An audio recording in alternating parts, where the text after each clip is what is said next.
Good morning. The forbidden subject. There's a lot of things in our society that, hey, what's it like to be a manly man, and there's a lot of things, where, everybody has issues. Men, women, we all deal with the same kinds of issues, in our lives. Depression, anxiety, insecurity, anger, we all have that. Every human being has that to one degree or another. Sometimes it's more of a problem than it should be, and we all need to deal with it. But there's still, even today in our modern society, stigmas that deal with men. Men in certain emotional issues, We still have that a manly man is tough. And a manly man can, a little depression shouldn't get a manly man down. Just push through it. Manly men deal with stuff like that. A little anxiety. Oh, a manly man does, maybe he gets a little anxiety, but he just tough it up. A manly man shouldn't have to admit that, I get nervous and anxious with certain things. No, a manly man, like John Wayne, just charge the mountain and heck with it. There's no fear, nothing, I mean, it's true. Even today, it's seen by a lot of people. Stuff like, okay, here's the word, the A word, anxiety, okay? The word I'm talking about today is anxiety. And I have been battling anxiety my entire life, okay? I have, okay? And, as a little kid, I was anxious. As a young man, I was anxious. As a middle-aged dude, I was anxious. And as an old guy, I'm anxious. That's my personality. That's my brain chemistry. I'm one of those people that I'm always preparing myself for the worst, Let's see, And I guess one of the things deep down that really gets me anxious is being in a confined space, okay?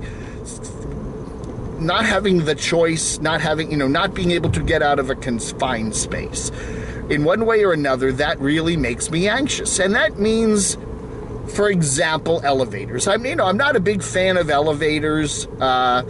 If I'm in a busy building with a lot of people around and I realize if I get stuck in the elevator, there'll be other people around to help out. If it's a hospital, an office building, a busy hotel, I have no problem with an elevator, okay? Where I get creeped out with elevators is like our building here. We have these elevators, but there's not always a lot of people around, and we don't have a bustling, busy lobbies. There's often nobody in the lobby, and there's no front desk. So if I get stuck in this elevator, creeping up to my third floor, creeper, I'm kind of like, ugh. And so I take the stairs, which is fine. I'm a stair person.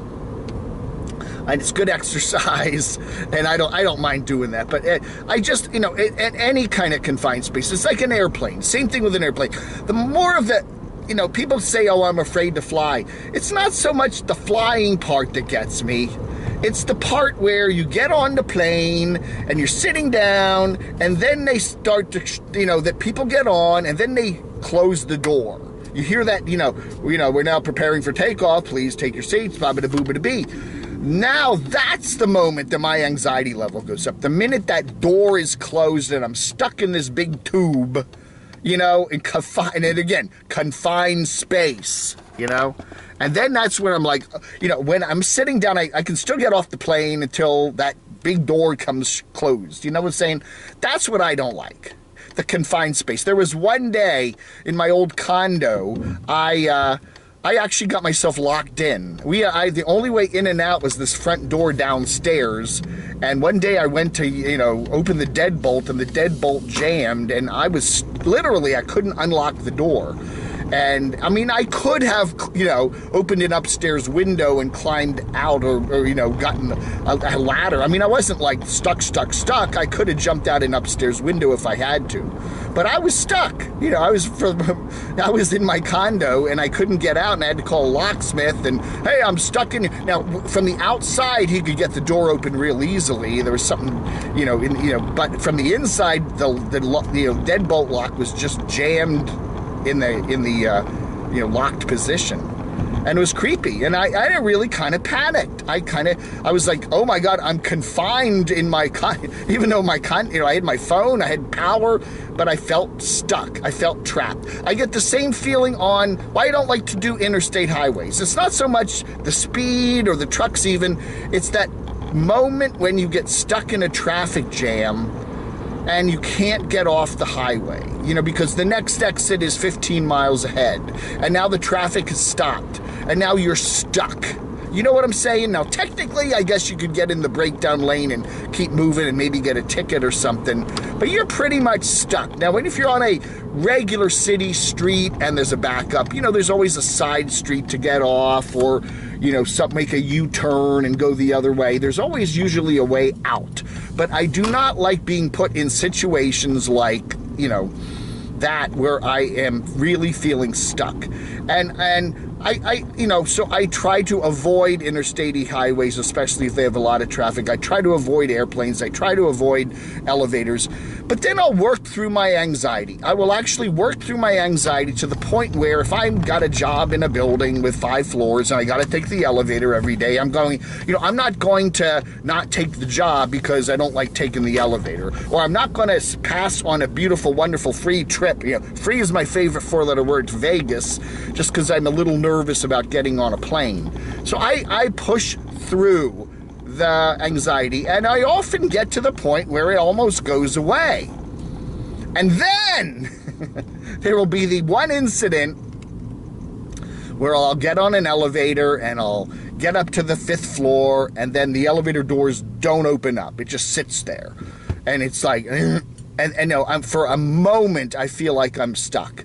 And then I push the door open button 3 or 4 times, and finally, after about half a minute wait, the doors open. Well, all of a sudden now my heart rate has gone up and my anxiety level has shot up, and all that work I had done to, make myself feel good about riding elevators is out the window. The thing about the anxiety that really drives you crazy, I think, is how you can battle it and you can win. But then one bad incident in an airplane or on an elevator or in a big traffic jam, and all the flood of anxiety comes crashing back. Now I've always resisted. I could go to a psychiatrist or something and get pills and pop a Xanax every time I get that feeling. But I don't want to do that. I don't want to be popping pills all day. That's just a Band-Aid approach. But it's the thing. It's something you're constantly dealing with, and it's and the other thing that people don't understand is, just tell yourself it's not. It isn't a problem. You logically look at the problem, and there's no problem there, but the logic doesn't work. And the whole thing about a manly man shouldn't be afraid to ride an elevator, and a manly man shouldn't be afraid of a traffic jam, and a manly man, men get the stigma that they don't want to talk about it. They don't want to deal with it. They, just buckle it up, tough it out. We still have that in our society today, and it's hard. A lot of men have anxiety. Admit it, guys. You got anxiety, right? You don't want to, it's like not manly. Don't talk about it. Don't show it. Don't admit it. Oh, you're not a man. John Wayne wouldn't be afraid to ride an elevator, and John Wayne he'll jump on top of the plane and rip the tail off and fix it. John Wayne, be like John Wayne. Anyway, guys, I know, anxiety is an issue. I think talking about it does help, but it's, it's a lifelong battle. It truly is, and there are ways to get around it and deal with it, but it's something that, you really got to realize issues like that, they're lifelong things, Anyway, let me know what you think, confined spaces. Does it freak you out? I don't know, man. Flag under.